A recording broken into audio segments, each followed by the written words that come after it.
पूर्णस्य पूर्णमादाय पूर्णमेवावशिष्यते। ओम शांति शांति शांतिः। शंकरं शंकराचार्यं केशवं बादरायणं सूत्रभाष्यकृतौ वन्दे भगवन्तौ पुनः पुनः। ईश्वरो गुरुरात्मेति मूर्तिभेदविभागिने व्योमवद्व्याप्तदेहाय दक्षिणामूर्तये नमः। ओम शांति शांति शांति।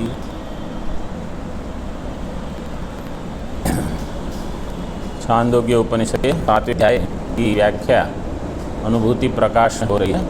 51वां श्लोक, उसकी टीका चलेगी। पृष्ठ क्रमांक 91।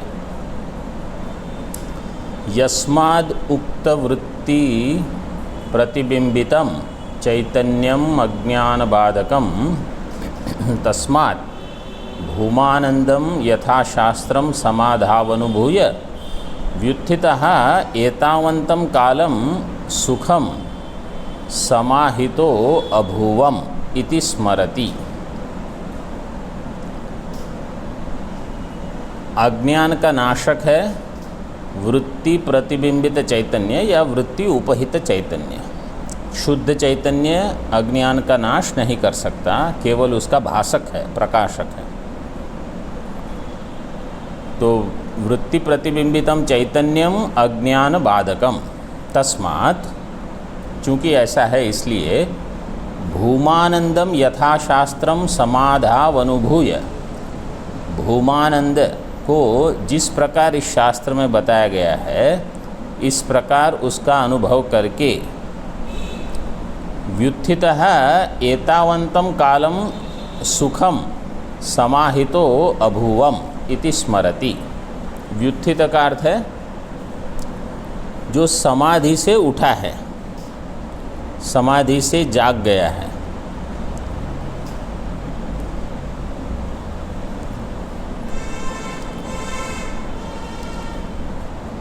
और उसका अनुभव कैसा रहेगा? एतावन्तं कालम, इतने समय तक सुखम समाहितो अभूवम इति, इतने समय तक मैं सुख रूप में था, समाहित होकर बैठा था। तो जब हम समाधि में रहते हैं तब हमको नींद नहीं आती, सुषुप्ति नहीं होती, इसलिए हम जागृत होते हैं। समाधि से उत्थान के समय हमको ये याद रहता है कि इतने समय तक कोई विक्षेप नहीं था, अब मैं फिर से बाह्य जगत का अनुभव कर रहा हूँ, अब तक नहीं कर रहा था। जैसे सुषुप्ति में भेद केवल ये है कि सुषुप्ति में मैं हूँ ये ज्ञान भी नहीं रहता, समाधि के समय भी मैं हूँ इस प्रकार अलग से अनुभव नहीं होता। लेकिन जो आनंद की अनुभूति हो रही है, अपने स्वरूप के आनंद की, उस आनंद का मैं अनुभव कर रहा हूँ, ये भान रहता है। सुषुप्ति में ये भान भी नहीं रहता। सुषुप्ति में केवल जगने के बाद भान होता है, जबकि समाधि में ये भान भी होता है। ये भेद है। इसलिए देखो अभी श्लोक में आएगा समाहितो अभूवम इति स्मरति, स्मृत्वा अभिलपति च, और स्मरण करके अभिलाप करता है। अभिलाप मतलब उसको बताता है कि अच्छा ऐसा हुआ इस प्रकार से। इत्याह तस्मादिति, तस्माद् विज्ञान सहितः समाधावनुभूय हि भूमानंदं यथा शास्त्रं स्मृत्वा व्युत्थाय वक्ति च।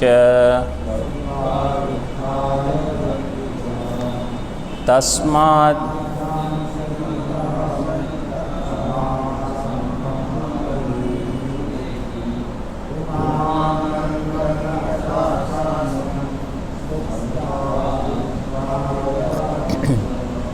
तस्मात् विज्ञान सहितः समाधौ अनुभूय ही भूमानंदम यथाशास्त्रम स्मृत्वा व्युत्थाय वक्ति च। इसका अन्वय ऐसे होगा, तस्मात् विज्ञान सहितः भूमानंदम समाधौ अनुभूय यथाशास्त्रम अनुभूय व्युत्थाय स्मृत्वा वक्ति च। भूमानंद को विज्ञान सहित, जैसे मैंने कहा समाधि में आनंद का अनुभव होगा और वहाँ विज्ञान भी होगा। सुषुप्ति में ये विज्ञान नहीं होता कि क्या हो रहा है, अभी जगने पर होता है। तो भूमानंदम समाधौ अनुभूय विज्ञान सहित है, कैसे, जैसे शास्त्र में बताया गया है ऐसे। क्योंकि कभी कभी क्या होता है, कोई भी अनुभव होता है तो सबको लगता है हाँ मुझे कुछ अनुभव हो गया, ये भूमानंद है, या ये जो भी आनंद उनको लग रहा है परमानंद है। लेकिन अगर उसका समर्थन शास्त्र से नहीं मिलता है तो गलत है, मतलब वो पूरा नहीं हुआ। अभी आप कहीं बीच में अटक गए हो, अभी तक आपको अपने ध्येय की प्राप्ति नहीं हुई है। तो ऐसा भी होता है कि साधक को, जैसे योग दर्शन में बताते हैं, बहुत सारी योग सिद्धियां हैं, कुछ न कुछ सिद्धि, कुछ चमत्कार, कुछ ऐसा विशेष अनुभव हो सकता है। तो कोई जो ठीक ठीक वेदांत शास्त्र का अध्ययन जिसने नहीं किया है, वो समझते हैं यही मुझे आत्मानुभव हो गया और अब मैं तृप्त हूँ और अब आगे कोई साधन करने की आवश्यकता नहीं है। लेकिन ये गलत है। आप जैसे मैं फ़ोन ढूंढ रहा हूँ, ठीक है, अब मैंने सोचा अच्छा फ़ोन मिल गया मुझे, अब आपको कुछ और मिला है, लेकिन आपने क्या समझ लिया, जो आपका ध्येय है वो प्राप्त हो गया, वो गलती हो गई आपकी। तो आपको ठीक ठीक लक्षण ही नहीं पता जो आपका ध्येय है। तो इसलिए वेदांत का श्रवण बहुत करना पड़ता है ताकि आप कहीं और फंस न जाओ। और दूसरा, जैसे कल हमने एक लक्षण देखा स्वयं प्रकाश, स्वयं प्रभा। इसका अर्थ ये है कि आपको आत्मा के अनुभव के लिए प्रयास करने की आवश्यकता नहीं रहती। देखो ये जड़ पदार्थ है, जड़ के अनुभव के लिए आपको प्रयत्न चाहिए। अब अभी आप इसको देख रहे हो, ठीक है, इसके लिए आपको अपना ध्यान यहाँ केंद्रित करना पड़ेगा, तब ये दिखेगा। इसको आप देख रहे हो तो कैसे देखा, आपका ध्यान यहाँ था, इसके बदले यहाँ लेना पड़ा, ठीक है। अभी मैं एक प्रश्न पूछता हूँ, थोड़ा और आगे आ जाओ।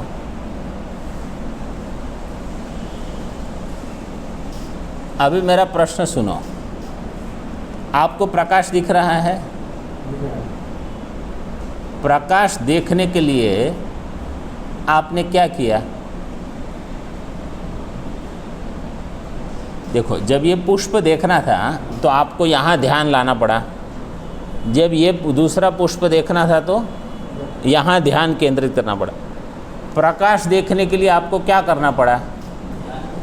वो तो है ही, आप केवल अपनी आँख खुली रखो, प्रकाश अपने आप ही दिखता है। इसके लिए कोई विशेष प्रयत्न की आवश्यकता नहीं है। क्यों? क्योंकि प्रकाश का यही स्वभाव है। तो आत्मा स्वयं प्रकाश है।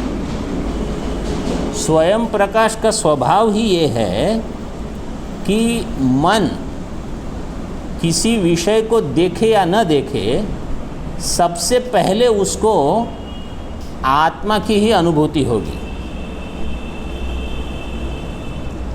विषय की अनुभूति हो या न हो, इसके लिए तो ध्यान देना पड़ता है। लेकिन आत्मा की अनुभूति के लिए कोई विशेष ध्यान देने की आवश्यकता नहीं, वो तो है ही। केवल हमारा ध्यान विषय की ओर इतना होता है कि हमको यही याद नहीं रहता कि ये विषय भी प्रकाशित इसलिए हो रहा है क्योंकि आत्मा है प्रकाश स्वरूप। विषय को प्रकाशित कौन कर रहा है? आत्मा। अंतःकरण को प्रकाशित कौन कर रहा है? आत्मा। तो ये सब भास रहे हैं, अंतःकरण, इंद्रिय, देह और बाह्य विषय, बाह्य जगत,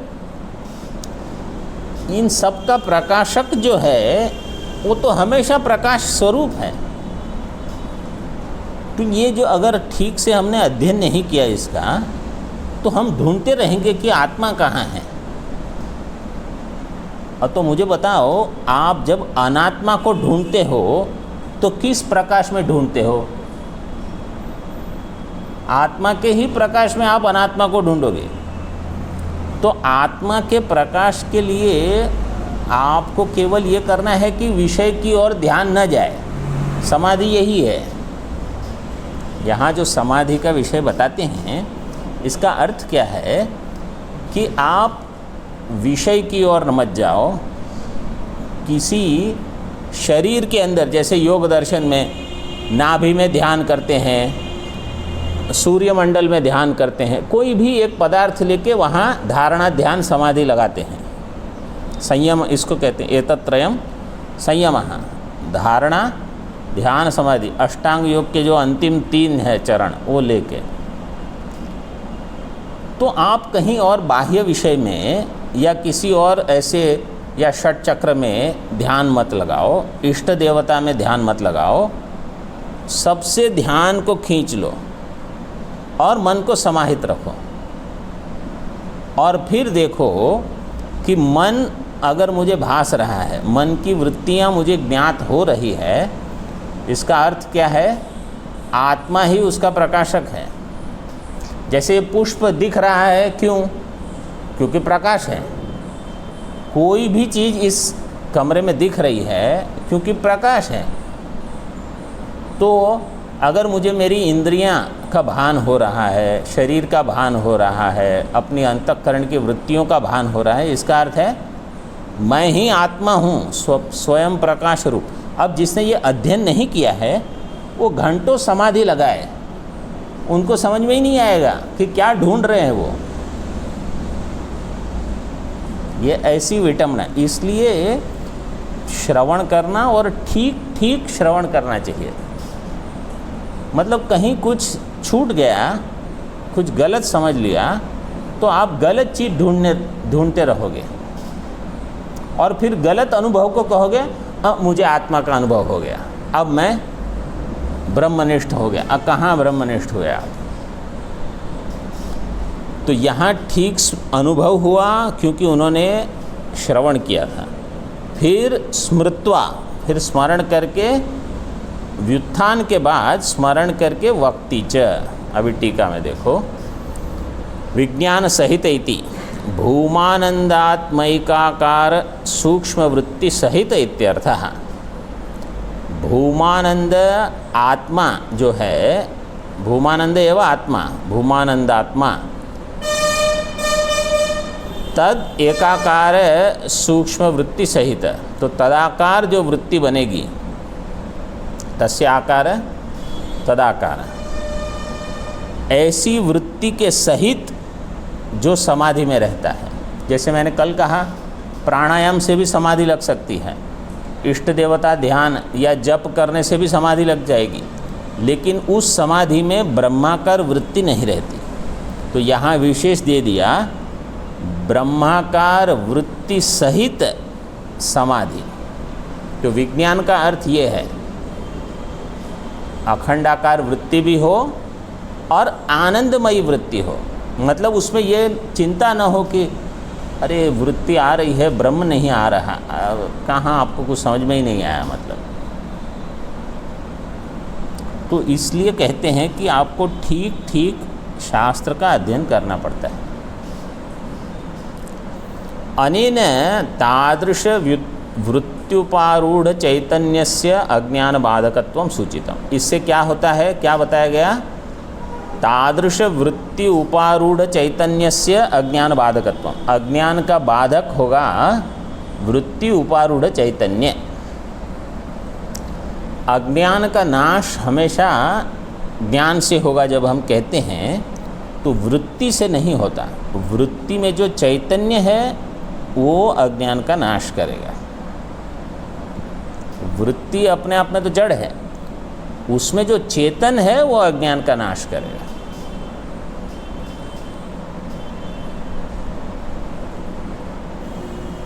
अब आगे, स्वप्न जाग्रतोर अविवेकिनो भूमानंदस्त्रिपुट्या तिरोहितो भवति। कोई प्रश्न पूछेगा कि आपने कहा समाधि में भूमानंद प्राप्त है। भूमानंद है आत्मा। आत्मा समाधि में प्राप्त है, ठीक है। जागृत और स्वप्न में आत्मा प्राप्त है कि नहीं है?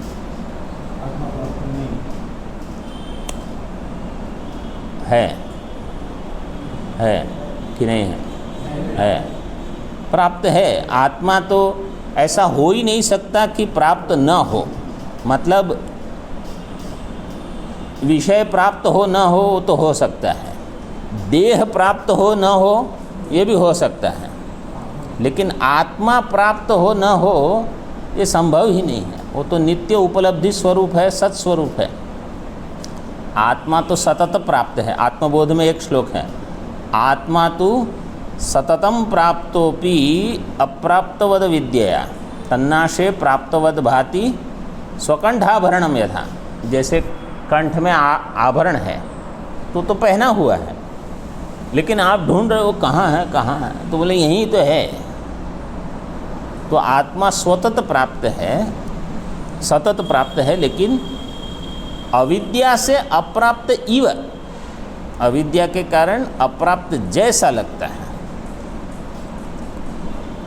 तो जागृत स्वप्न में भी आत्मा तो प्राप्त है, लेकिन वहाँ क्या होता है, त्रिपुट्या तिरोहितो भवति। देखो यहाँ फिर से तिरोहित शब्द आया। तिरोहित मतलब वो ढका हुआ है। क्यों? क्योंकि उस समय त्रिपुटी रहती है, ज्ञाता ज्ञान ज्ञेय ये चलते रहता है।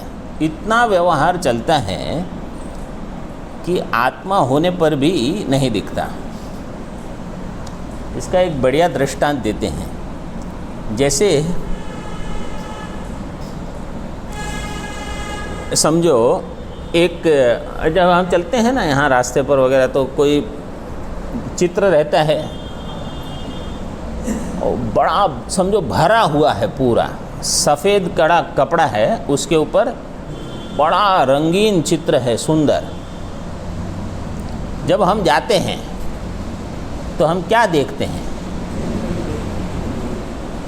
चित्र दिखता है। कभी हमको ये याद रहता है कि यहाँ एक कपड़ा है और वो सफ़ेद रंग का है या जो भी रंग का हो, उसके ऊपर ध्यान ही नहीं जाता। क्यों? क्योंकि उसके ऊपर जो दिख रहा है वो इतना आकर्षक रहता है वो, या कुछ ना कुछ पढ़ते हैं हम, उपयोगी हो चाहे जो भी हो, तो ध्यान वहाँ जाता है। इसी प्रकार आत्मा जो है ना, इस पर ये ज्ञाता ज्ञान ज्ञेय त्रिपुटी घूमती रहती है, फिरती रहती है अलग अलग प्रकार से। तो हमारा ध्यान, ज्ञाता मतलब मैं, ज्ञेय मतलब विषय, और ज्ञान मुझे हुआ, इसी चक्कर में रहता है। ये कहाँ हो रहा है, कौन इसका प्रकाशक है, ये हम भूल जाते हैं जागृत और स्वप्न में। तो इसके कारण आत्मा या भूमानंद तिरोहितो भवति। समझ में आया क्या चक्र क्या चल रहा है अंदर? विवेकी तु स्वप्न जाग्रतो हो अमुम त्रिपुटिम अभिभवति इत्याह। जो विवेकी है उसमें यही विवेक होना चाहिए कि त्रिपुटी होने पर भी स्वप्न और जागृत में ये भूमानंद या आत्मा को सतत वहाँ ध्यान रहे, उसका सतर्क रहे हम। ज्ञातृज्ञान ज्ञेय रूपा त्रिपुटी स्वप्न जाग्रतो भूमानंदं तिरोधत्ते विद्वांस्त्वभिभवत्यमुम्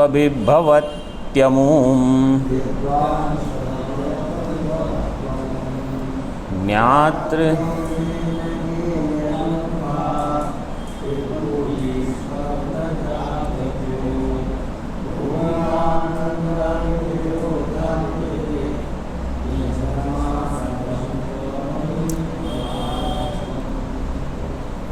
विद्वांस्तु अभिभवति अमुम, 4 वहाँ पद है, अंतिम पाद में 4 पद है। विद्वान तु अभिभवति अमुम, अमुम भूमानंदम, ये जो भूमानंद है उसको उसका अभिभव करता है। और अविवेकी जो है, अविद्वान है, उसके लिए वो तिरोहित है। ज्ञात्र ज्ञान ज्ञेय रूपा त्रिपुटी स्वप्न जाग्रतो हो भूमानंदम तिरोधत्ते।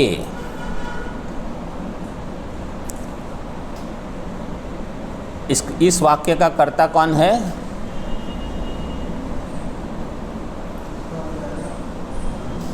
हाँ, ज्ञातृ ज्ञान ज्ञेय रूपा त्रिपुटी स्वप्न जाग्रतो हो भूमानंदम तिरोधत्ते। इस वाक्य का कर्ता है त्रिपुटी।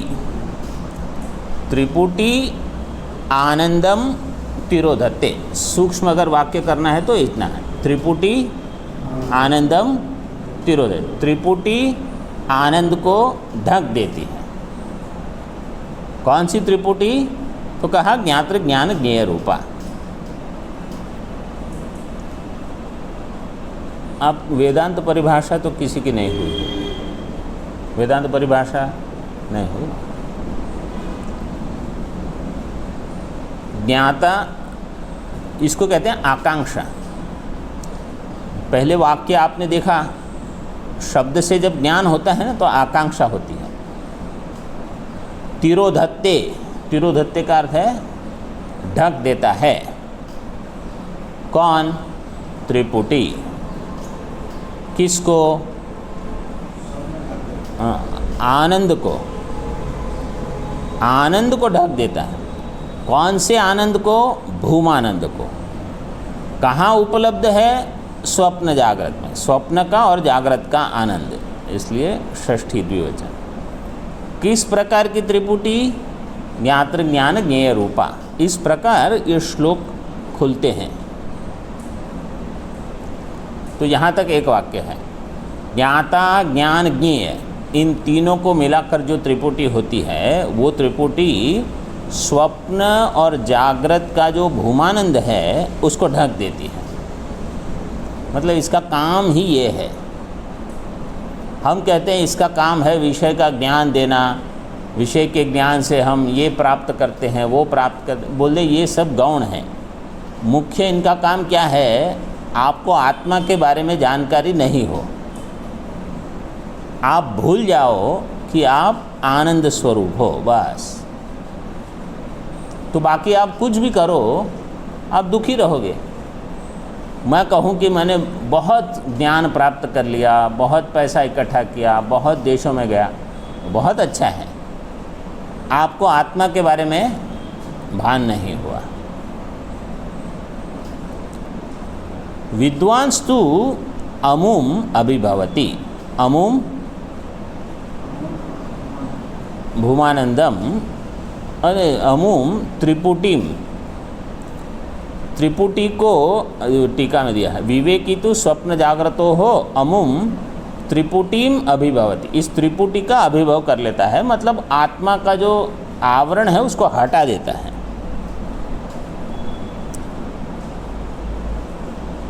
लेकिन इसका अर्थ क्या है कि आपको जागृत स्वप्न में भी सतर्क रहना है। आपका ध्यान बाहर न हो बल्कि अंदर हो। तो सामान्य लोग बाहर देखते रहते हैं अविवेकी, और विवेकी देखता है कि मैं ही सबका प्रकाशक हूँ। ये बढ़िया श्लोक हैं ये सब। देखो, ये उपनिषद या उसके भाष्य में ये सब नहीं खुलता। वो यहाँ विद्यारण्य स्वामी जी ने अलग से ये प्रकरण स्पष्ट कर दिया है। अभी ये ज्ञाता ज्ञान ज्ञेय क्या है उसको बताते हैं। ज्ञातृ ज्ञान ज्ञेय रूपाम ताम अभिनीय दर्शयति, उसका अभिनय करके उसको बताते हैं, मतलब उसकी अलग से व्याख्या करते हैं। चिच्छायावान अहंकारो ज्ञाता स्या चक्षुरादिजा बुद्धिवृत्तिर्भवेत् ज्ञानं ज्ञेया रूपरसादयः चिच्छायावान अहंकारो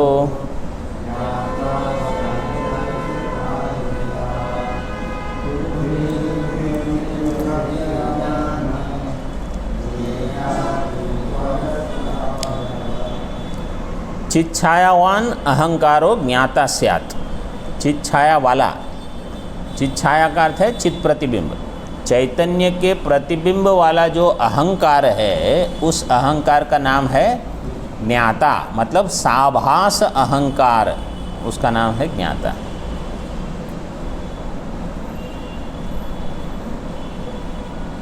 चक्षुरादिजा बुद्धिवृत्ति ही ज्ञानम भवेत्। चक्षुरादिजन्य जो बुद्धिवृत्ति है, चक्षुरादि से जो भी ज्ञान का करण है उसको लेना है। ऐसी बुद्धिवृत्ति जो ज्ञान के करण से हुई है। प्रत्यक्ष ज्ञान का करण क्या है? इंद्रियां। प्रत्यक्ष ज्ञान के करण है इंद्रियां, तो इसलिए चक्षुरादि, चक्षु दिया। अनुमान ज्ञान का करण क्या होगा? लिंग परामर्श, ठीक है, व्याप्ति से होता है। शब्द ज्ञान का कारण क्या होगा?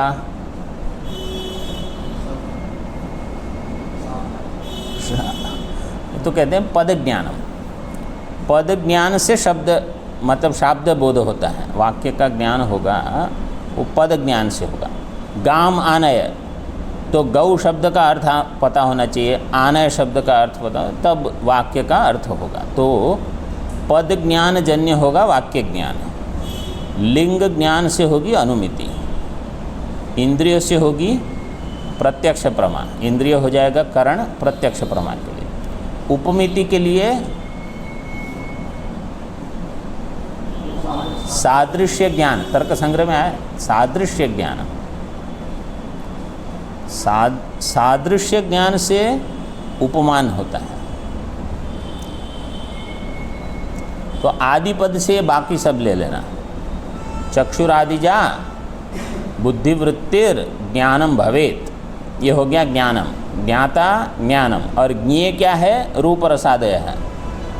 मतलब ज्ञेय हम कहते हैं घट ज्ञेय है, पट ज्ञेय, बोले नहीं, घट पट का आपको ज्ञान नहीं हो रहा, रूप रस इत्यादि का ज्ञान होता है। वेदांत में ऐसे मानते हैं। वहाँ कहते हैं द्रव्य के साथ गुण का ज्ञान होता है, तो गुण का भी, द्रव्य का भी, संयोग का भी, सबका ज्ञान होता है। वेदांत की प्रक्रिया में कहते हैं कि आपको शब्द स्पर्श रूप रसगंध, जैसे अभी ये पुष्प हैं तो आप क्या देख रहे हो? बोले इसका ये जो द्रव्य है उसमें आश्रित गुण है, ऐसे न्याय वाले कहेंगे। वेदांत कहेगा कि आपको यहाँ ज्ञान हो रहा है इसके रूप का, इसकी गंध का। आप स्पर्श किसको कर रहे हो? तो स्पर्श का जो भान हो रहा है यहाँ, अब द्रव्य क्या है वो तो कहाँ आपको समझ में आता है। स्पर्श हो रहा है, ऐसे वो वेदांत में ऐसे बताते हैं।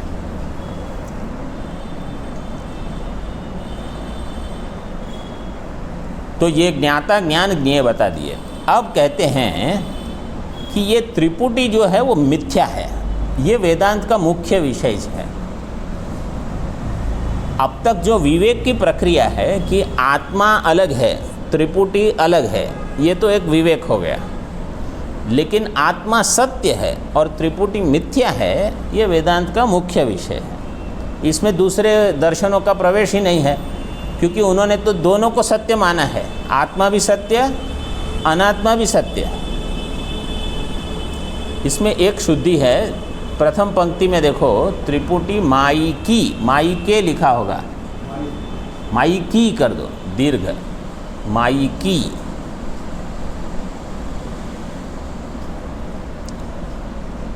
टीका में तत्त्वविन् मिथ्यात्वेन त्रिपुट्यां सदानादरम भूमानंदे आदरम करोति इत्याह। तत्वज्ञानी जो है, अभी तक विवेकी के बारे में बताया, अब तत्वज्ञानी कैसा होता है, वो तो कहते हैं त्रिपुटी मिथ्या है, उसका अनादर करो, और भूमानंद सत्य है, उसका आदर करो। त्रिपुट्याम सदा अनादरम भूमानंदे आदरम करोति, कहा तत्वविद दिया है ना शब्द। त्रिपुटी का अनादर क्यों करता है? क्योंकि वो मिथ्या है, मिथ्या वस्तु पे कहाँ ध्यान देना। तो हमको जब तक मिथ्या में ही आकर्षण लगता है कि बहुत बढ़िया सुंदर मिथ्या है, अब आप सोचो हमारी क्या परिस्थिति हो। इसलिए ये आचार्य लोग सोचते हैं कि इनको कहाँ वेदांत पढ़ाया जाए, इनको मिथ्या वस्तु में ही अभी इतनी रुचि लगती है, उससे ध्यान बाहर ही नहीं आता इनका। वो तो जब हमको मिथ्या को मिथ्या समझ के छोड़ सकते हैं, ऐसा आवश्यक नहीं है कि आप छोड़ के रखो। क्यों? क्योंकि जैसे कपड़े हैं, ये सत्य है कि मिथ्या है, और लेकिन पकड़ पहनना तो पड़ेगा। भोजन हम करते हैं, वो सत्य है कि मिथ्या है, फिर भी भोजन तो करना पड़ेगा। कमरा चाहिए, पंखा चाहिए, लाइट चाहिए, सब कुछ चाहिए, सब मिथ्या है। स्नान भी करना पड़ता है, बिना स्नान के तो पता नहीं क्या होगा हमारा, पसीना होते रहता है। तो ये मिथ्या होने पर भी सब आवश्यक है, लेकिन इससे अधिक कोई विषय आवश्यक न हो, ये मुख्य है।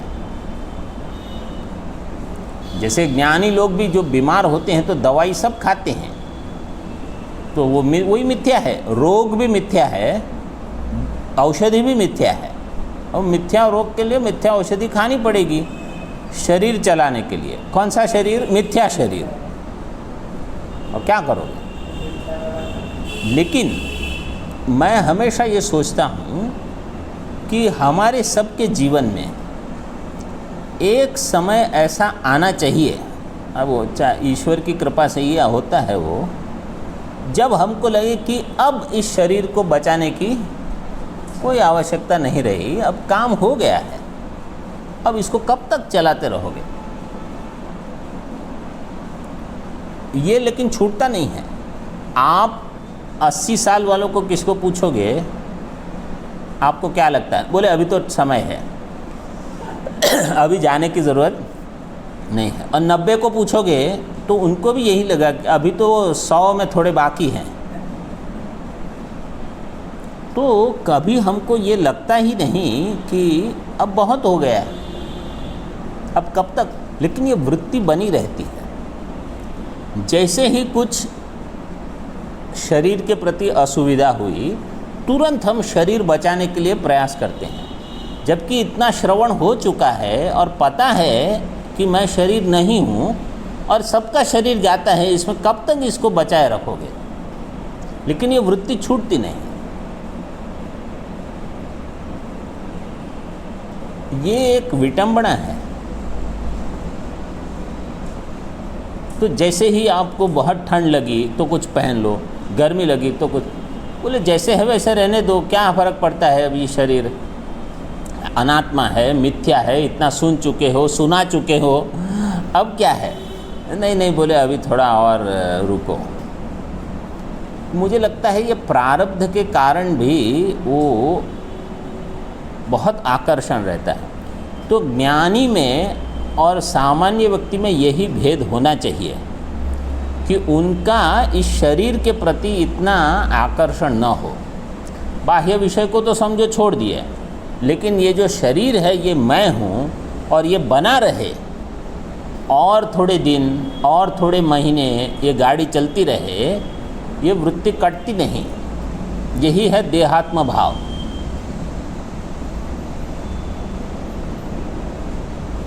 अब यहाँ आप लोग सभी लोग हम श्रवण तो करते ही रहते हैं और देखते भी रहते हैं हमारी अपनी वृत्तियों को कि वृत्ति जाती नहीं है।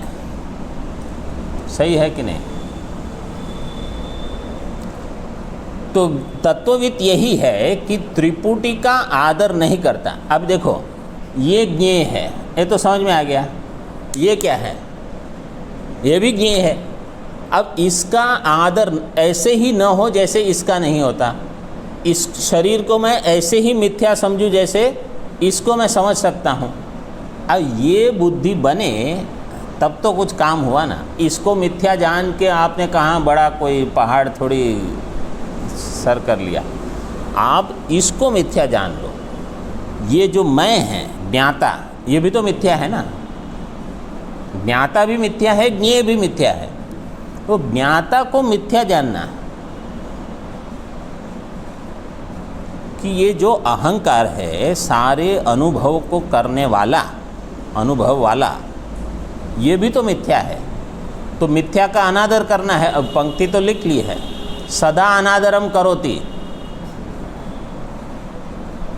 तो मिथ्या को अनादर करना मतलब उसके प्रति विशेष ध्यान न हो। तो ऐसा जीवन हो जाए हमारा कि समझो किसी ने कुछ कह दिया, किसी ने कुछ सुना दिया, इसके प्रति ज़्यादा ध्यान कहाँ देना। ये जिनके बारे में बात कर रहे हैं वो मैं नहीं हूँ, और जो मैं हूँ उसके बारे में केवल उपनिषद बताता है। क्या कहा? ये जिनके बारे में बात कर रहे हैं वो मैं नहीं हूँ, और मेरे बारे में तो केवल उपनिषद बताता है, तो और कौन बताएगा? और बाकी जो भी बताते हैं वो तो कहा सुना उपनिषद से ही बताएंगे।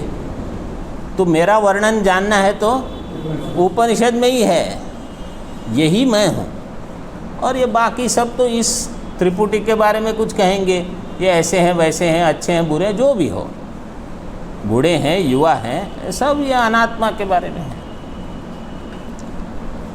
त्रिपुटी माई की मिथ्ये एवं विज्ञाय तत्त्ववित् तामुपेक्ष्य करोत्येव भूमानंदे भरं सदा।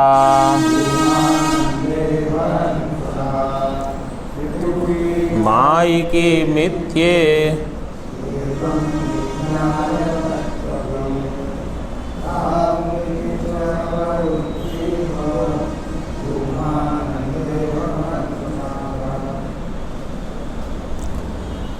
त्रिपुटी माई की, इसको शुद्धि कर ली होगी। माई के लिखा होगा तो माई की कर दो। त्रिपुटी माई की मिथ्या, और ये कैसी है? मिथ्या है।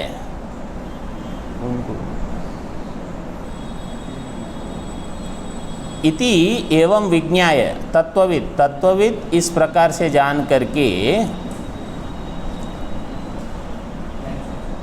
ताम उपेक्ष्य, तो ये वैराग्य है ना, ये यहाँ काम आता है उसकी उपेक्षा करने में। विद्यारण्य स्वामी जी का एक दूसरा ग्रंथ है दृग् दृश्य विवेक, उसमें उन्होंने लिखा जिसको समाधि अभ्यास करना है, उपेक्ष्य नाम रूपे द्वे सच्चिदानंद तत्परः समाधिम सर्वदा कुर्यात्। हृदये वा अथवा बहिः, अंदर या बाहर समाधि करते रहना चाहिए। किसको? जो समाधि मतलब ज्ञान निष्ठ होने के लिए तत्पर है, और उसको क्या करना है? नाम रूप की उपेक्षा करना आना चाहिए। सारे नाम रूप की उपेक्षा।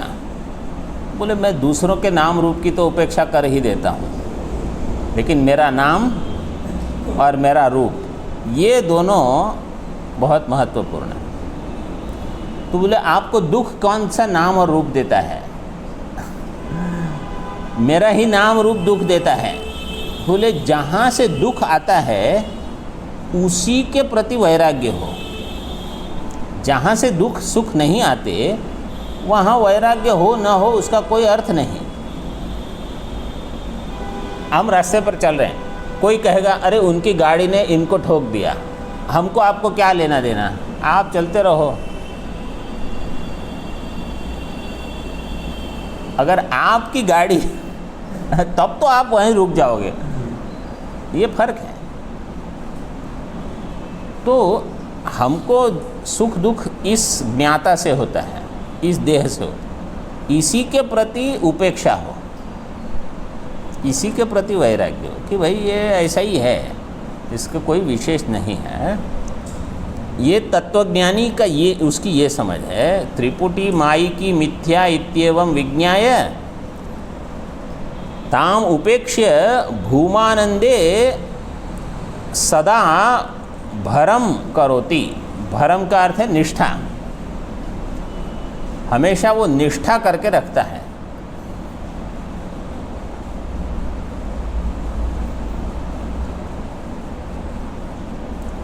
अब नारद जी प्रश्न उठाते हैं। नारद जी को अभी प्रश्न क्या है, उनको संशय आया कि इतनी सारी जो चीज़ें बताई गई उसकी आपने कहा उससे श्रेष्ठ सबसे श्रेष्ठ भूमा है। अब ये भूमा जो है वो किस में प्रतिष्ठित है? मतलब ये भूमा की कोई सीमा है कि नहीं? भूमा की सीमा है कि नहीं? अगर सीमा नहीं है तो अपरिच्छिन्न वस्तु का ज्ञान कैसे होगा? जिसकी कोई सीमा नहीं उसका ज्ञान होता है। जिसका भी ज्ञान होता है वो हमेशा देश काल वस्तु से सीमित होती है, परिच्छिन्न होती है, उसी का ज्ञान होता है। और जो परिच्छिन्न नहीं है उसका ज्ञान नहीं होता। तो अभी इनका प्रश्न क्या है नारद जी का कि अगर ये भूमा सीमित है तो ऐसा ही है जैसे बाकी सब मिथ्या चीज़ें आपने बताई, वो ज्ञेय हो गया, वो मिथ्या होगा। और अगर ये भूमा सीमित नहीं है तो उसका ज्ञान नहीं होगा। ये प्रश्न है। स भगवः कस्मिन् प्रतिष्ठित इति एतद् व्याख्यातुम उत्थापयति अखंडेकेति। अब ये उपनिषद का ही मंत्र है। स भगवः, नारद जी पूछते हैं सह भूमा, हे भगवः, सनत कुमार को कस्मिन् प्रतिष्ठित, वो कहाँ प्रतिष्ठित है, मतलब उसका आधार क्या है? अखंडैकरसं भूमा नंदं श्रुत्वा स नारदः भूम्न्यसंभावनां मत्वा पप्रच्छाधारमस्य हि अखंडैकरसं।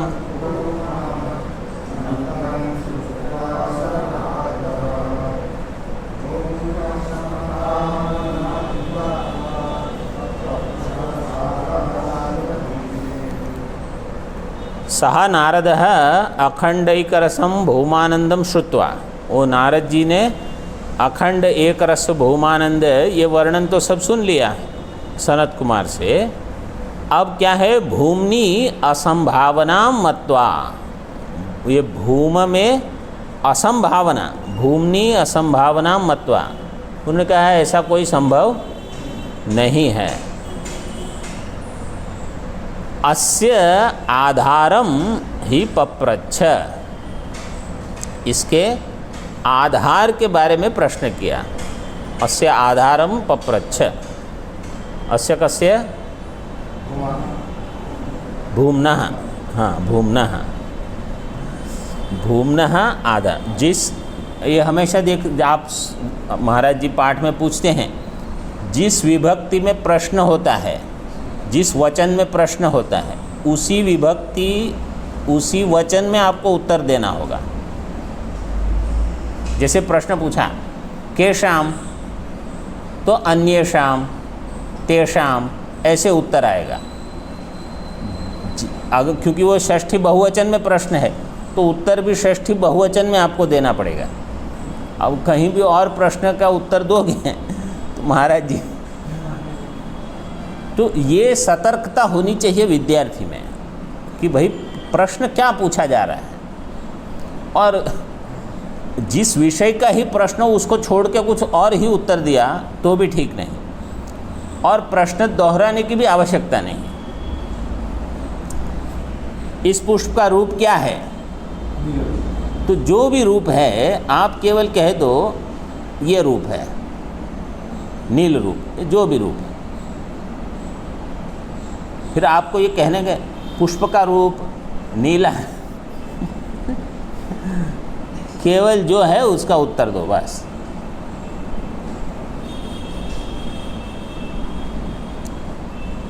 इससे क्या, इसकी आवश्यकता है, इससे लाभ क्या होता है, आपकी बुद्धि सतर्क रहेगी और अनावश्यक एक भी शब्द का उच्चारण नहीं करेगी।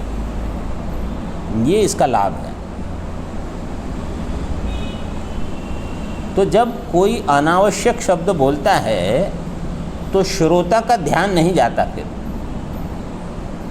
जैसे मैंने पूछा यहाँ से जानकी झूला कैसे जाना है, और किसी ने शुरुआत कर दी कि हरिद्वार में तो ऐसे बहुत झूले हैं। मेरा प्रश्न क्या है? तो ऐसे सतर्कता बनाने से शिष्य बन के भी मैं अच्छे से अध्ययन कर सकता हूँ, और जब मैं आचार्य बनूँगा तो मैं भी सतर्क हो जाऊँगा। तो दोनों तरह से आपको लाभ होगा।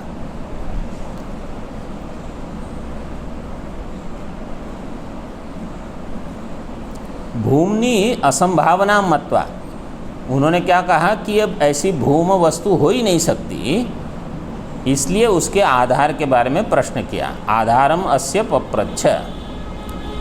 भूमनि, टीका आगे टीका में, अब वो क्यों इसलिए बताते हैं। भूमनि उक्ताम असंभावनाम उपपादयति। इस भूम में, भूमनि उक्ताम असंभावनाम, क्योंकि पूर्व श्लोक में कहा असंभावना है, तो बोले कौन क्या असंभावना है वो तो बताओ। उपपादयति सति इति श्लोक देखते हैं। सत्याधारे परिच्छेदो निराधारो न बुध्यते यद्वद् घटादिकं लोके तत्सर्वं क्वचिदाश्रितं सत्याधारे।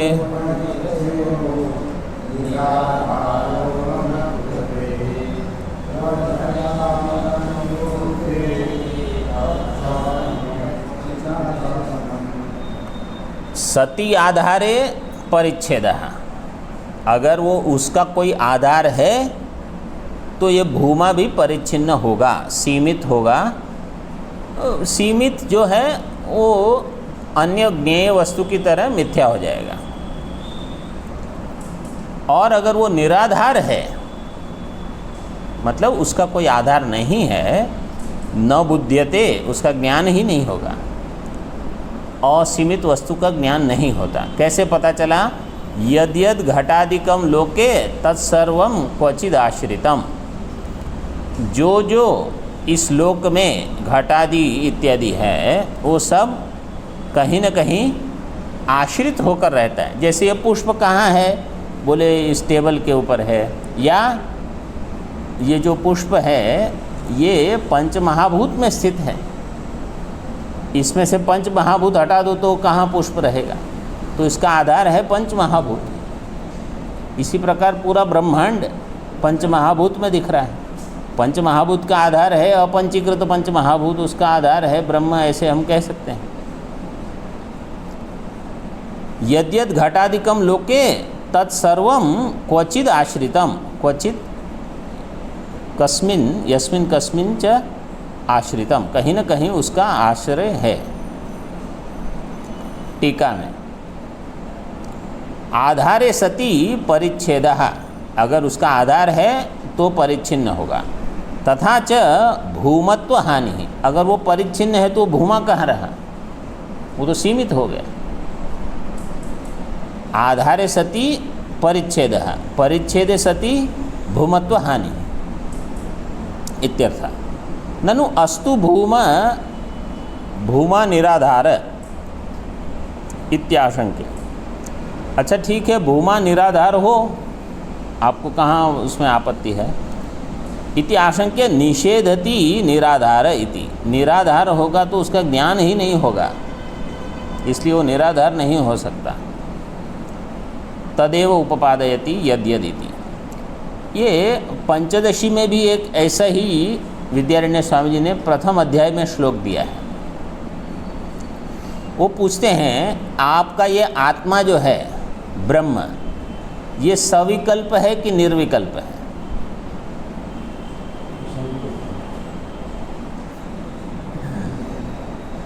अगर वो सविकल्प है तो जो जो सविकल्प है वो तो सब मिथ्या है।